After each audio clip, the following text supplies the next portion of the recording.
নেত্রকোনায় দিন দিন বেড়েই চলেছে ব্যাটারি চালিত রিকশা। নেই কোনো বিকল্প সড়ক, ফলে শহরের ভেতর দিয়ে চলাচল করতে হচ্ছে সকল যানবাহনকে।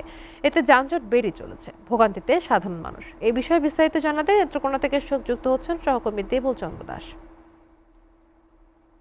দেবল, ব্যাটারি চালিত রিকশার সংখ্যা কেন দিন দিন বেড়ে যাচ্ছে এবং এগুলোকে আসলে নিয়ন্ত্রণ করার জন্য প্রশাসন কি কোনো ধরনের উদ্যোগ নিয়েছে কিনা আমাদেরকে জানাবেন। আপনি যেমনটি বলেছেন, আপনি জানেন যে সারা দেশে কিন্তু যে ব্যাটারি চালিত অটো রিক্সা যে এটি আসলে কিন্তু দিন দিন বেড়েই চলছে। তেমনটি কিন্তু নেত্রকোনাতে প্রচুর পরিমাণে ব্যাটারি চালিত যে রিক্সা এগুলা বেড়েই চলেছে। এর ভিতরে যে গ্রামে গঞ্জে গ্রামের যে মানে শহরের যে পাশে তারাও কিন্তু শহরের ভিতরে ঢুকে যার কারণে আরো কিন্তু যানজটের সৃষ্টি হচ্ছে। এছাড়াও কিন্তু শহরের কিন্তু আমাদের ছোট শহর এবং এই শহরে কিন্তু একটি প্রধান রাস্তা রয়েছে এবং এই রাস্তার কিন্তু বিভিন্ন পয়েন্ট রয়েছে। এই পয়েন্টে কিন্তু যে অটো রিক্সা আছে তারা কিন্তু অবৈধভাবে স্ট্যান্ড তৈরি করছে। যার কারণে কিন্তু গাড়ি দাঁড় করানোর কারণেই আমাদের শহরে কিন্তু যানজটটা আরো বেশি তৈরি হচ্ছে।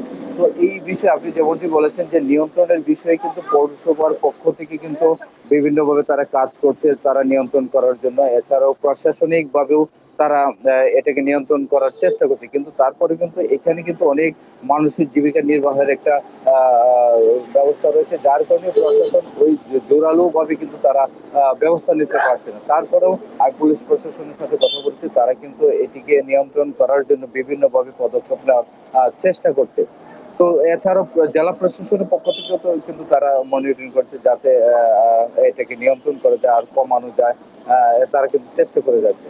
এছাড়া আমরা আরেকটা বিষয় আপনাকে জানিয়ে রাখি যে নেত্রকোনার যে বিভিন্ন পয়েন্টে যে ট্রাফিক বিভাগ রয়েছে, আসলে আমরা কিন্তু ওইভাবে কিন্তু ট্রাফিক বিভাগে তেমন একটা পরিলক্ষিত করতে পারছি না। যার কারণে কিন্তু তারা অবৈধভাবে স্ট্যান্ড তৈরি করার কারণেই কিন্তু এমনটি যে যানজটের যে একটা ব্যাপক একটা ভারত নেত্রকোনা একটা যানজটের একটা সৃষ্টি হচ্ছে। এতে কিন্তু মানুষের যে সাধারণ মানুষ ব্যাপক ভোগান্তিতে রয়েছে।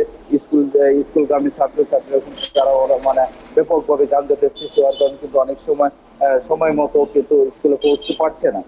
অফিস আদালতে দেখলাম যে আমরা যে যারা সরকারি চাকরিজীবী রয়েছে তারাও কিন্তু আসলে সময় মতো পৌঁছতে পারছে না।